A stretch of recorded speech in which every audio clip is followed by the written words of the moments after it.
Aujourd'hui, pour ce podcast, je vais interviewer Virginie puisque le sujet sera le parcours flamme jumelle et elle va nous donner son retour d'expérience et peut-être que pour te présenter, Virginie, qui Mhm. es-tu?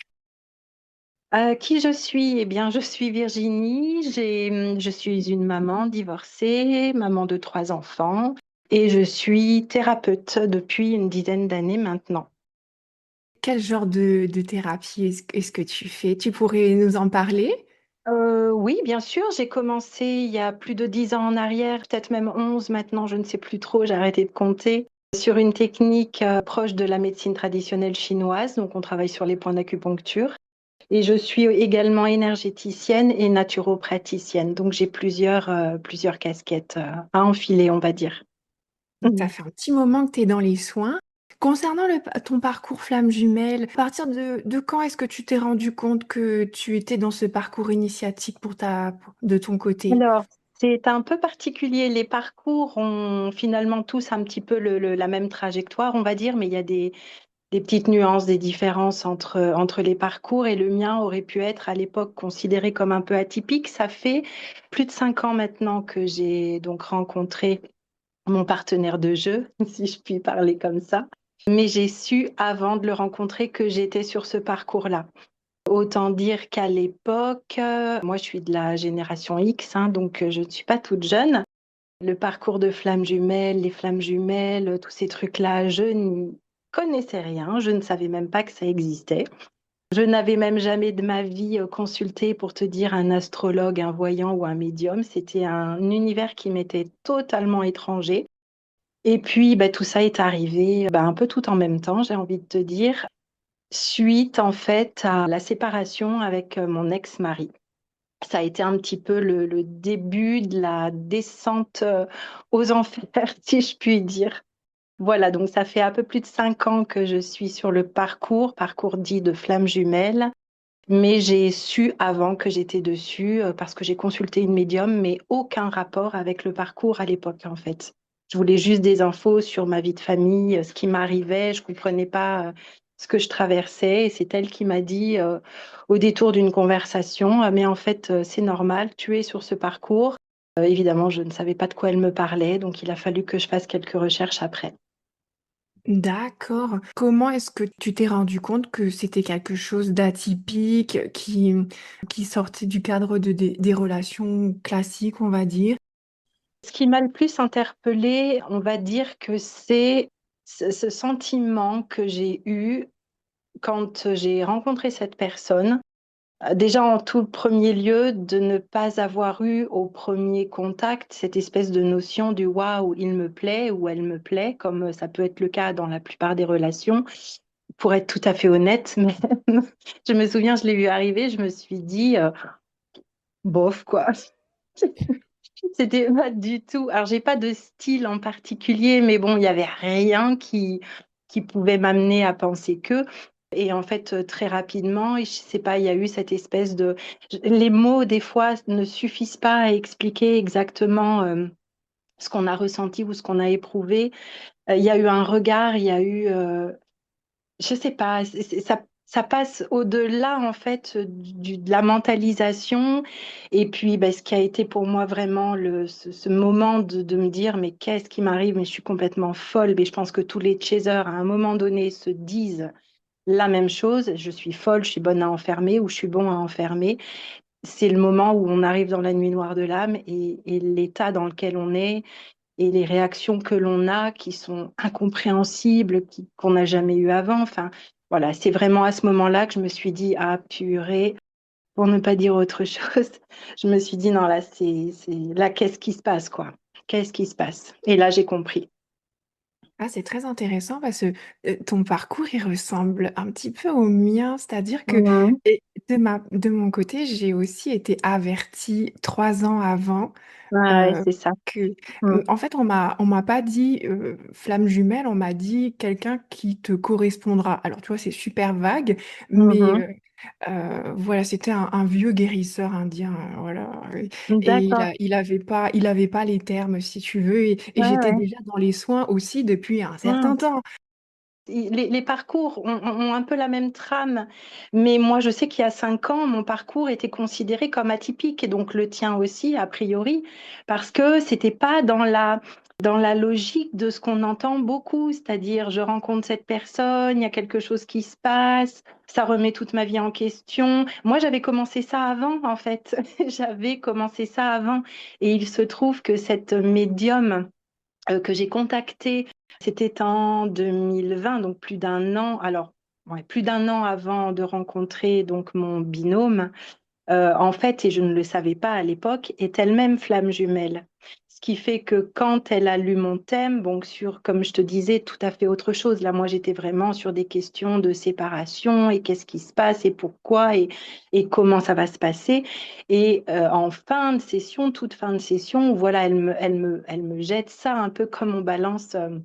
Un bout de pain au canard en me disant est-ce que tu sais ce que c'est? Et donc je lui dis ben non, puisque je ne sais effectivement pas ce que c'est.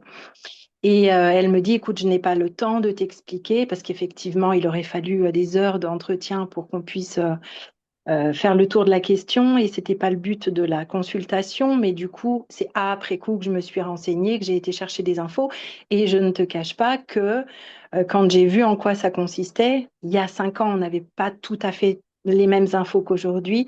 La première chose que j'ai pensée et dite sûrement même à voix haute, c'est ah mais non merci, je n'en veux pas en fait. Je ne veux pas de ce genre de relation, ça ne m'intéresse pas. Je venais de me séparer ou j'étais en cours de séparation, c'était déjà très compliqué, je voulais pas plus d'ennuis que je n'en avais déjà. Or, ben voilà, comme c'est quelque chose qu'effectivement on ne choisit pas dans cette vie, et voilà pourquoi j'ai su avant, en fait, que j'étais sur ce parcours. Mais je l'ai refusé, je l'ai rejeté, j'ai même cherché à couper le lien, hein, comme plein de gens sûrement. Voilà, j'ai cherché des options, comment peut-on couper ce lien? Enfin, ça a été à ce moment-là sur mon moteur de recherche, peut-être la phrase qui revenait le plus souvent. Mais voilà, mais on met le pied dedans et on ne peut pas s'en sortir comme ça. Oui, tout à fait. Le lien m'a l'air indestructible, malgré toutes nos Mm, tentatives c'est ça. pour y échapper. Quelles ont été les parties de ton ego qui se sont révélées en premier ou pas, de ce que tu te souviens, sur quel point est-ce que tu as le plus changé d'avis, par exemple? Oula, fouf, quand je regarde en arrière et que je regarde la personne que j'étais il y a 5 ans et celle que je suis aujourd'hui, je me dis que j'ai changé sur tous les points sur lesquels j'ai pu changer d'avis. Alors, en soi, sur le fondement, j'ai pas forcément changé d'avis. C'est simplement ma façon de l'accepter qui a changé. C'est-à-dire que je pars toujours du principe, et je pense que c'est quelque chose qui m'a habité très très longtemps, que j'ai toujours été à la recherche, entre guillemets, d'une relation d'amour comme ça qui soit au-delà de, comment je vais dire, au-delà de la matérialité, au-delà de l'apparence, au-delà de plein de choses. Et pour autant, j'étais dans un mariage qui était tout sauf ça. Donc, je pense que j'avais par peur d'être seule, etc., sûrement pris des décisions qui n'étaient pas forcément en accord avec mes croyances profondes, tu vois ce que je veux dire? Donc, finalement, là-dessus, j'ai changé et aujourd'hui, je suis divorcée depuis plus de 5 ans, 6 ans même, et être seule n'est plus un problème, alors que par exemple, à l'époque, ça l'était. Ça a été une des premières choses, mais il a fallu que je revoie toute ma copie sur tout ce qui me construisait en fait, le fait de ne pas être choisie, le fait d'être seule, le fait de pouvoir m'en sortir toute seule, le fait de continuer à être une bonne maman malgré le fait que quelque part, comme je suis à l'origine du divorce, j'avais fait souffrir mes enfants. Enfin, voilà, c'est tout un ensemble de choses. Il a vraiment fallu déconstruire tous les fondements et c'est pas encore fini, hein. Je sais très bien qu'il en reste encore à déconstruire, mais il a vraiment fallu revoir toute la copie, ouais, toute la copie. C'est vrai que ça bouscule énormément. On entre dans un processus d'individuation et au niveau émotionnel, il y a vraiment une construction plus solide qui se met en place et on C'est ça. redémarre du bébé Mm. pratiquement, voire même du fœtus, et on reprend la construction depuis le début. Donc c'est vrai que c'est destructeur parce que du coup on enlève l'ancienne image et la C'est nouvelle ça. image regrandit au fur et à mesure. Donc, c'est vrai que c'est certainement pour ça que les phases de séparation sont longues parce que ce processus d'individuation et de stabilité émotionnelle et vraiment de construction solide yin-yang à l'intérieur, Mm. c'est quelque chose de très fort comme Ouais. parcours et comme transformation interne. Et justement, en parlant de transformation interne sur le plan physique ou même dans ta matérialité, est-ce que tu as constaté des transformations particulières? Sur le plan physique, à proprement parler, pas vraiment. Ce que je peux te dire, c'est que au plus noir et au plus profond de la période de la nuit noire de l'âme, j'ai perdu quelque chose comme 10 kilos en 2 mois. Donc évidemment qu'au niveau physique, il y a eu un impact phénoménal. Moi, je me souviens de ma fille qui me voyait cet été-là en short et qui commençait à s'imaginer que j'avais un problème grave de santé et qui faisait des pieds et des mains pour que j'aille consulter le médecin. Cette dépression qui n'en est pas vraiment une aussi qui accompagne ça, donc les nuits sans sommeil, les réveils en stress, enfin voilà. Donc au niveau physique, voilà essentiellement ce qu'il y a eu à noter. Alors pour le reste, si j'allais dire au niveau physique, en fait, dans ma vie de femme mariée, j'étais celle qui gérait tout, la famille, la maison, absolument tout. Donc je m'étais beaucoup masculinisée. Très inconsciemment, je pense, hein, mais j'avais les cheveux très courts, j'étais un vrai bonhomme, quoi. Je faisais un peu tout à la maison et c'était un peu dans les rôles qui avaient été établis, de façon tacite avec mon ex-mari donc voilà et depuis, ben, tu vois, un détail tout bête, insignifiant peut-être, c'est que, je me laisse pousser les cheveux. Je prends aussi peut-être un peu plus soin de moi, non pas que j'avais pas envie avant, c'est simplement que je ne m'octroyais pas le temps de le faire, par exemple. Donc voilà, ça va être vraiment les changements au niveau physique. Aujourd'hui, j'apprécie de prendre soin de moi, de m'offrir une robe, chose que je ne faisais jamais avant, parce que tout passait pour les enfants, pour la famille, et moi, je m'oubliais complètement. Donc j'apprécie de m'occuper de moi, je prends du temps pour moi, j'aime être seule, j'aime faire des choses pour me faire du bien, méditer, aller au bord de l'eau, enfin voilà. Et au niveau matériel, eh ben, écoute, parce que techniquement, dans ma vie d'adulte, je n'avais jamais été seule. Donc, quand tu gères une vie matérielle à deux, évidemment que ça change énormément que du jour où tu te retrouves seule à devoir gérer bah, tes factures, etc. Quand tu es en plus à ton compte, dans le soin ou dans autre chose en tant qu'auto-entrepreneur et que tu traverses un Covid, évidemment que voilà, tu sais de quoi je parle. Tu serres les fesses un moment parce que tu te dis: «Est-ce que je vais m'en sortir? Est-ce que je vais pouvoir payer mes factures?» et cetera et cetera. Il y a même eu une époque où j'ai dû prendre un deuxième travail pour arriver à joindre les 2 bouts.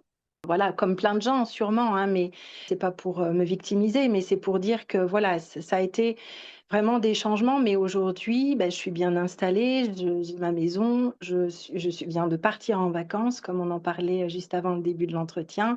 J'ai emmené mon fils en vacances avec moi. Ça y est, ça s'est installé, ça s'est mis en place, mais ça a été long. Il a fallu, là aussi, se faire un petit peu, violence et trouver des solutions là où il y en avait pas parfois, donc c'est voilà, l'un des gros changements aussi qui a pu se produire.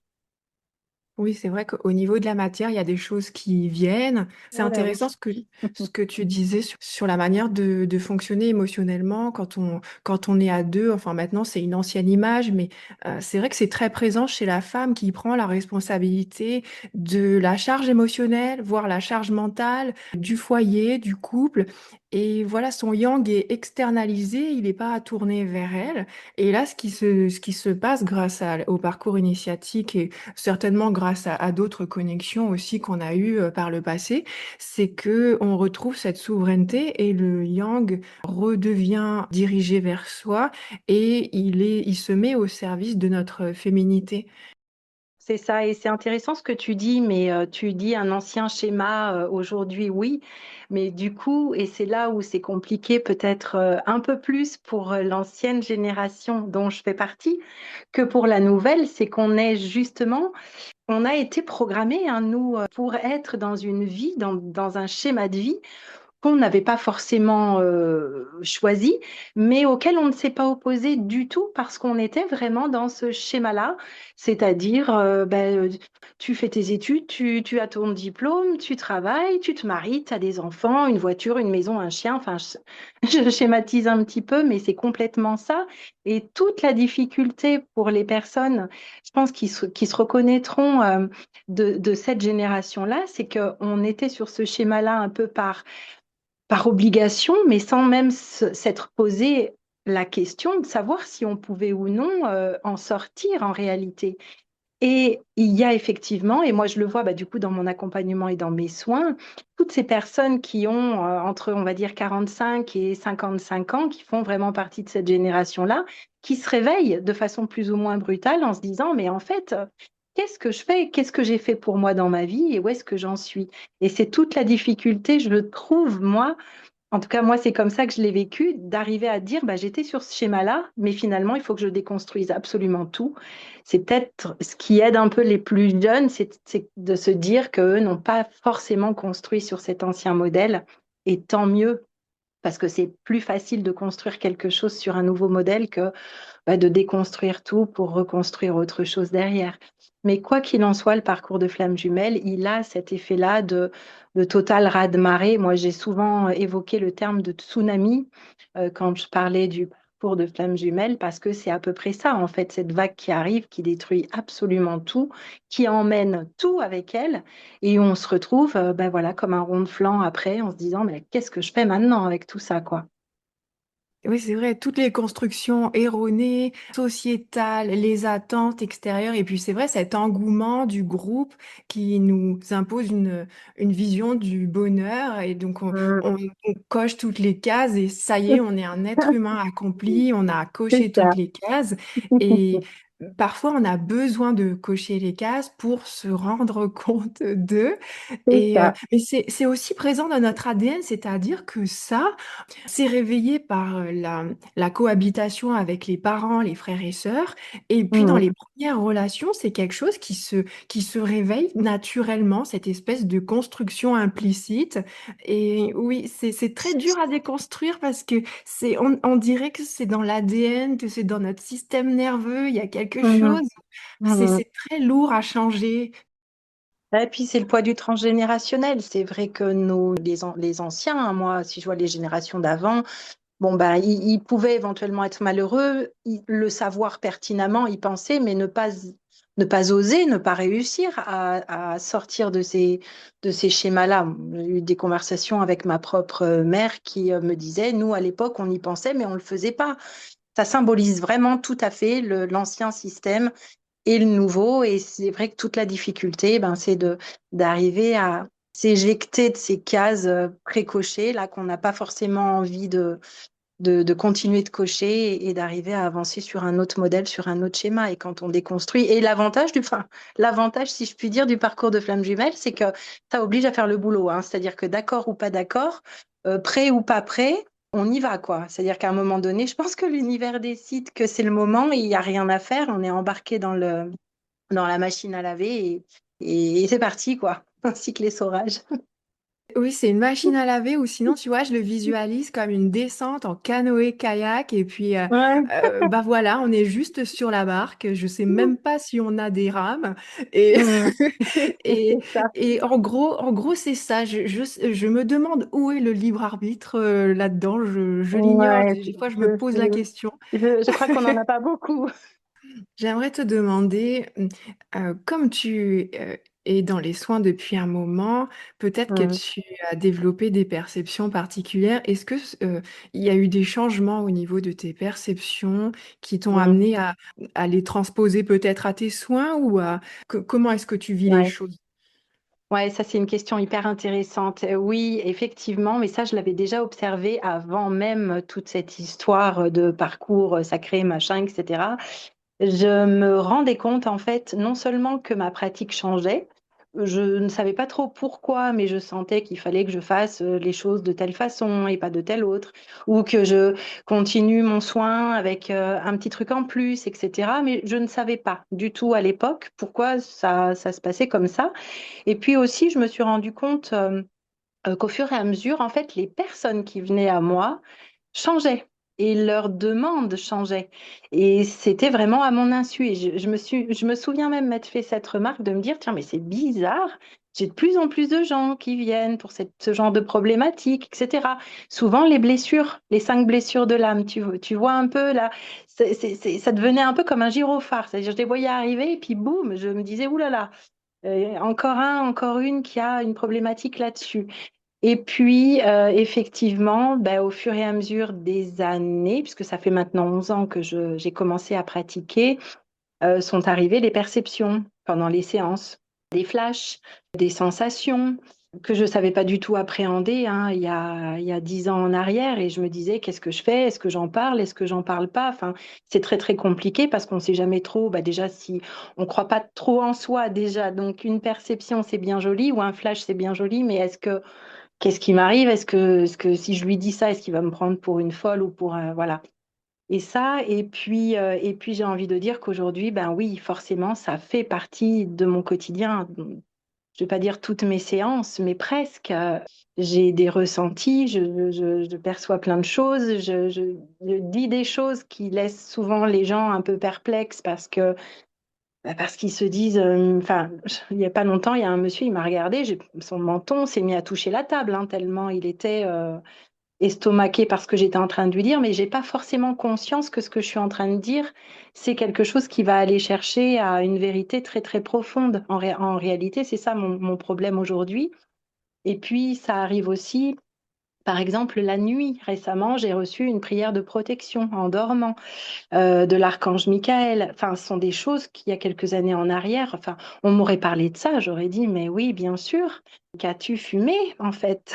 C'est, ça m'aurait fait un petit peu cet effet-là. Et aujourd'hui, j'ai accepté le fait que ça fait partie intégrante de mon activité, de ma journée type, de mon rendez-vous de ce matin voilà, où j'ai eu plein de perceptions et où effectivement la personne que j'avais en face de moi, ben, oui, m'a confirmé que les perceptions que j'avais étaient correctes. Enfin voilà. Mais ça, je pense que je ne sais pas si c'est le fait de pratiquer ou si c'est le fait d'être sur ce parcours. Ça, j'arrive pas encore à avoir une idée sérieuse de ça. Je ne sais pas si c'est à force de pratiquer les soins ou si c'est vraiment le parcours qui amène vers ces capacités-là, ces ressentis-là. Je n'ai pas encore décidé complètement de ce qui était la bonne réponse. Oui, peut-être que c'est une double dynamique, c'est-à-dire que ces deux forces vont dans la même direction ou Mm. s'entrecroisent. Et c'est vrai au départ, c'est très difficile d'avoir confiance en ces visions. Mais en même temps, au fur et à mesure, on se rend compte des confirmations extérieures et on prend de plus en plus la graine et on se dit, OK, OK, il se passe quelque chose, c'est vraiment intense et on devient médium en réalité, on capte des choses du subtil qui nous dépassent et les rêves sont très prenants. Et beaucoup, j'en ai pris conscience beaucoup pendant le parcours initiatique. Dernièrement, par exemple, j'ai été face à une peur profonde. Et le fait de la vivre, j'ai l'impression que il fallait juste que je voie la peur et que je la vive, tout simplement. Et parfois, ça arrive souvent comme ça. Alors, soit ça se passe dans la matière, mais avec une autre personne ou une autre interaction. Oui, Parfois, ça oui, se oui. passe dans les rêves, c'est très particulier, comme si on Mm. passait des niveaux et puis à un moment donné, on nous dit, tac, allez, c'est la peur d'aujourd'hui, Mm. c'est le thème et à traiter. Euh, C'est ça, thème du jour, c'est ça. J'aimerais aussi te poser une question. Par exemple, quelle a été ta dernière prise de conscience ou quelle est la thématique en ce moment où tu as l'impression que l'univers te pousse, où tu sens qu'il y a un travail en cours par rapport à quelque chose? Est-ce que tu sens quelque chose par rapport à ça? Je dirais, ouais, il y a peut-être deux éléments qui sont importants là en ce moment. Le premier élément, c'est effectivement la confiance en moi et en mes ressentis, en ce qui m'arrive, que ce soit au niveau du pro ou d'ailleurs dans ma vie de tous les jours, hein, parce que évidemment, on sort du contexte professionnel, hein. Parfois, on a des ressentis dans certaines situations et on se dit, mais non, je me fais des idées, etc. Et en l'occurrence, après coup, on se dit, bon, bah, j'aurais bien fait d'écouter mon intuition. Et puis, le travail aussi sur le respect.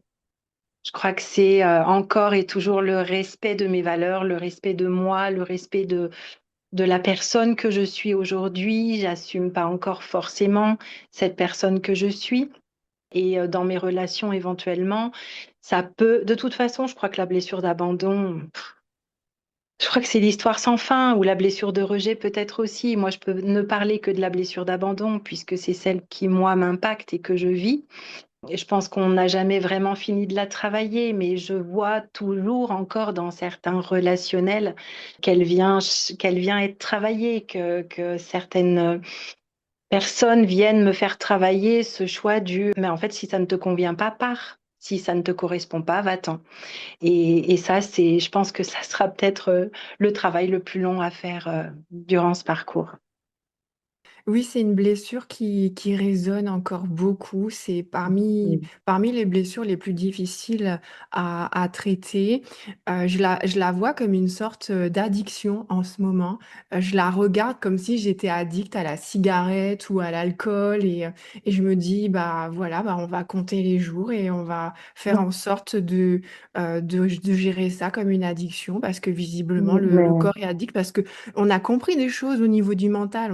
On sait ce qui est sain, on sait ce mm, qui est bon pour nous, etc. On a peut-être pris des très bonnes décisions relationnelles et émotionnelles, mais cependant, intérieurement, énergétiquement, ça travaille encore. Il y a cette espèce de lourdeur et ça prend du temps, tu vois. Il y a une ah oui. espèce de résistance biochimique, Mm. électrique.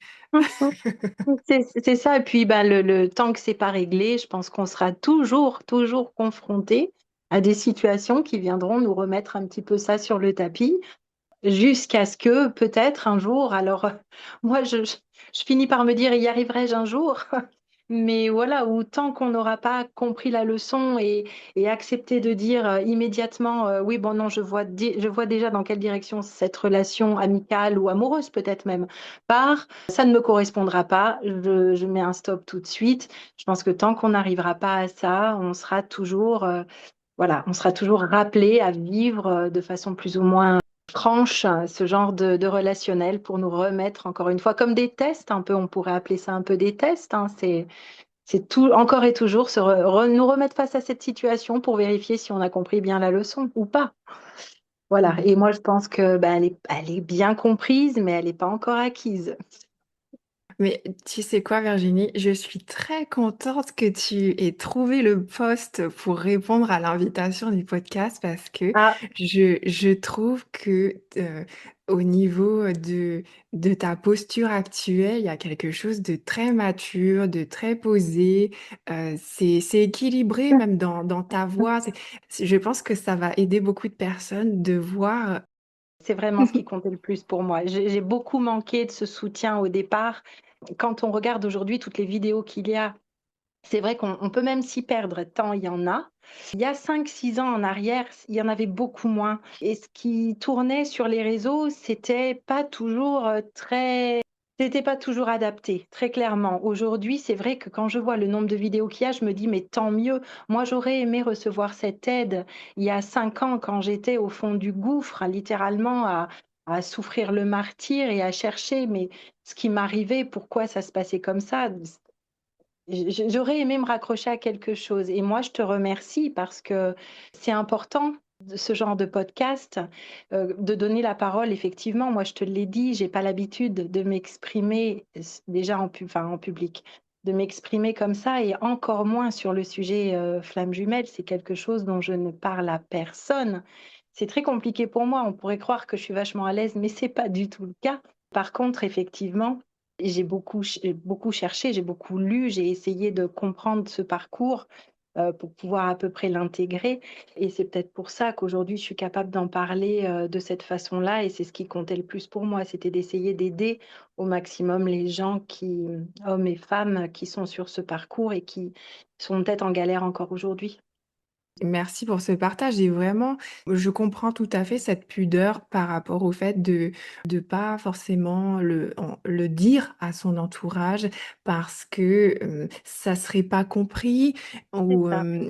je pense que on prend mieux confiance avec des personnes qui traversent ce parcours-là parce que la personne en face entend que c'est réel, alors Mm. que c'est qu'une personne qui ne suivrait pas ou qui n'aurait pas conscience de suivre aussi le parcours, C'est ça, eh c'est ça. bien, et se dirait, mais elle poserait le doute sur est-ce que c'est pas de la fabulation ou ce genre de choses. Donc, c'est vrai Mais que oui. des fois, c'est un petit fardeau solitaire. Et, voilà, Mm. c'est vrai que ça fait du bien d'avoir Internet et d'avoir un support quand on est dans le mal et que on cherche une bouée de sauvetage parce que là, on est vraiment en train de se noyer. Ah, mais c'est ça. Et puis d'ailleurs, enfin, c'est valable dans un sens comme dans l'autre, dans la dynamique aussi de personnes qui pourraient se croire à l'inverse sur un parcours de flammes jumelles, mais qui n'y serait peut-être pas. Enfin, moi personnellement, ça fait bon plus de 5 ans que je suis sur ce parcours. Aujourd'hui, je suis plus du tout dans la souffrance. Je suis sortie de la nuit noire de l'âme. C'est aussi pour ça que je peux en parler avec sérénité et avec du recul. J'aurais été incapable d'avoir ce discours-là il y a 2, 3 ans en arrière. Ça aurait été beaucoup trop souffrant. Mais à l'inverse, ça n'est un parcours. Pour le coup, je ne souhaite pas ça à tout le monde. Enfin, c'est pas forcément souhaitable de se dire: «Ah là là, moi je voudrais être sur un parcours de flammes jumelles», parce que je sais qu'il y a des personnes qui ont ce discours-là ou «Ah bah, ça doit être un parcours de flammes jumelles parce que cette personne, ne revient pas, machin et cetera». C'est un parcours en soi, enfin franchement, je pense que quand on est sur ce parcours, déjà au départ, un des éléments clés qui fait qu'on peut se dire qu'on est bien sur ce parcours, c'est qu'on n'a pas envie d'y être. Je crois que c'est Oui. vraiment un des critères, primaires qui fait qu'on peut se dire: «Ah merde, bah, j'ai pas en pardon pour le gros mot, mais j'ai pas envie d'y être et malheureusement j'y suis, donc maintenant je fais quoi avec ça?» Et donc à l'inverse, bah, je trouve que c'est aussi important peut-être pour certaines personnes qui peut-être pourraient croire qu'elles sont sur ce parcours, bah, aussi de se dire: «Bon, bah, c'est peut-être pas ça en fait et c'est peut-être autre chose» parce que c'est attendre quelqu'un ou pleurer après quelqu'un qui n'a pas de respect pour nous et cetera, c'est pas forcément non plus une bonne chose. Moi, j'aurais peut-être, à un moment donné, c'est sûr, en tout cas, je l'ai pensé, j'aurais préféré ne pas être sur ce parcours. Aujourd'hui, je vois tout ce que ça m'a permis d'acquérir, je vois tout le chemin que j'ai fait, je vois aujourd'hui la personne que je suis devenue et je me dis: «Bon, ben, je suis heureuse d'être sur ce parcours». Je suis en séparation avec, mon binôme, avec mon jumeau. Je n'ai plus de nouvelles depuis plus d'un an. Je le vis très bien. Je n'attends pas grand-chose, en fait. Je ne suis là que pour ma mission d'âme. Je ne sais pas si mission de vie, mission d'âme, je m'y perds un peu, mais je ne suis là que pour ça et je vois ce qu'on attend de moi, donc je travaille dans cette direction-là. Et je crois que c'est vraiment ça qu'il faut regarder, en fait, si on pense être dans cette relation ou si on a un doute à savoir si on est dans cette relation. C'est à partir du moment où on lâche, on relâche vraiment, qu'on se soumet au parcours et Mmh. qu'on lâche tous ces attachements toxiques, etc. C'est à ce moment-là que les portes s'ouvrent, les portes du dharma, je l'appelle dharma, c'est C'est le ça. mot indien pour mission de Mmh. vie qui résonne Exactement. avec le cœur. Et finalement, est-ce que c'est pas génial d'aller dans cette direction, même sans le jumeau? En fait, en gros, moi, je sais, tous les matins, je me lève, quand on me dit: «Tu fais quoi comme travail?» je réponds: «Mais en fait, je sais pas quoi répondre», parce que pour moi, c'est pas un travail, c'est plus que ça et je sais que le matin, je me lève avec plaisir parce que je sais que je vais accompagner telle et telle personne, que je vais pouvoir faire tel soin, que et je me dis: «Mais en fait, gratitude» parce que du coup, mais ma vie est tellement belle et je croise des tellement belles personnes. Maintenant, ce que je me dis aussi, c'est que l'objectif, de ce parcours, c'est pas la réunion, c'est ce qu'on appellera la mission commune, la mission d'âme commune. C'est-à-dire, qu'est-ce que le binôme va pouvoir apporter aux personnes qui croiseront le binôme après? Et c'est là où moi, parfois, je ressens de l'impatience parce que je vois ce que j'ai réussi à faire toute seule et quand, on pense effectivement, mission d'âme commune, des fois je me dis: «Mais de quoi on sera capable à 2 et ça me rend impatiente. Je me dis: «Putain, j'aimerais bien voir ça quand même, j'aimerais bien voir la suite». Parce que je sais maintenant de quoi je suis capable, maintenant qu'est-ce qu'on va pouvoir faire à 2. Ça, c'est vraiment un truc qui me titille, en fait. C'est plus ça que la réunion à proprement parler parce que j'ai quand même un sacré phénomène en face de moi et je sais que si un jour on se réunit, ça va pas être simple, hein, quand même. Oui, oui, oui, je pense qu'effectivement, c'est pas plus mal que ça prenne du temps si jamais il y a une reconnexion qui se fait. Et comme le lien est très fort, j'imagine qu'au bout d'un moment, ça risque de se produire. Mais dans quel état d'esprit sera le jumeau, ça sera à nous de trancher. Parce que, Mm. et c'est peut-être la peur que je suis en train de gérer le plus en ce moment, c'est-à-dire dans quel état d'esprit sera le loulou, parce que moi, j'ai pas envie qu'on m'embête. Je suis très bien là. Et C'est ça, ben, c'est le si but, c'est c'est le pour, but. ouais. C'est le but du parcours, hein, c'est de se sentir bien là où on est. Déjà Mm, tout seul, et puis bah, éventuellement de voir après ce qui peut se passer. Et puis mm. retour, c'est toujours pareil, c'est retour là maintenant, mais est-ce que ce sera retour définitif ou pas? Et si c'est pas définitif, eh ben, qu'est-ce qui va venir brasser? Qu'est-ce qui va venir encore secouer, etc. Oh oui, on redouterait presque, hein, C'est ça, on devient un peu, oh là là, bon, va-t'en là-bas. parano. Complètement, complètement. Et pour finaliser ce podcast, est-ce que tu aurais un message qui te viendrait spontanément, que tu aurais envie de partager, en plus de tous les messages que tu as partagés aujourd'hui? Qu'est-ce qui te viendrait en tête? Qu'est-ce qui me viendrait en tête? D'essayer de ne pas rester seul dans la souffrance quand on est encore dans la souffrance. La nuit noire de l'âme, c'est quelque chose qui est vraiment, enfin, des souvenirs que j'en ai, mais mon Dieu, je crois que pourtant, j'en ai connu des périodes difficiles dans ma vie, mais là, vraiment, celle-ci n'avait aucun rapport avec, aucune commune mesure avec tout le reste. Donc, dans cette période-là, il faut essayer de trouver, du réconfort, si possible, ne pas rester seul avec cette souffrance, en sachant que c'est aussi le chemin. Si on est seul, ben, c'est qu'il fallait que ça se fasse comme ça. Mais on est guidé quand même, hein. Moi, j'ai toujours été mise sur le chemin des bonnes personnes, hein. J'ai toujours trouvé l'oreille attentive qu'il fallait au moment où il fallait pour celles et ceux qui sont vraiment dans le dur là en ce moment. Je ne sais pas trop s'il y a encore beaucoup de reconnexion aujourd'hui. Je sais pas statistiquement où est-ce qu'on en est au niveau des reconnexions. Je sais qu'il y a eu des grosses vagues de reconnexion 2018, 2022. Enfin voilà. Aujourd'hui, je ne sais pas où on en est, mais s'il y a encore des personnes qui sont vraiment dans le dur là aujourd'hui, qui sont dans la souffrance importante, il faut garder l'espoir, ça va aller mieux, ça va passer. C'est un moment qui est difficile, mais on en sort vraiment. Et quand on en sort, c'est vraiment beaucoup plus doux, beaucoup plus calme. On se révèle tout doucement, mais il faut traverser cette étape-là et elle a rien de facile. Et ça, voilà, je pense que tous ceux qui sont passés par cette étape sont au courant de ça, mais il faut vraiment garder ce fil rouge de se dire ça va aller mieux, je vais m'en sortir et ça va passer. Merci beaucoup Virginie pour ton Eh ben, partage. je t'en prie, merci à toi.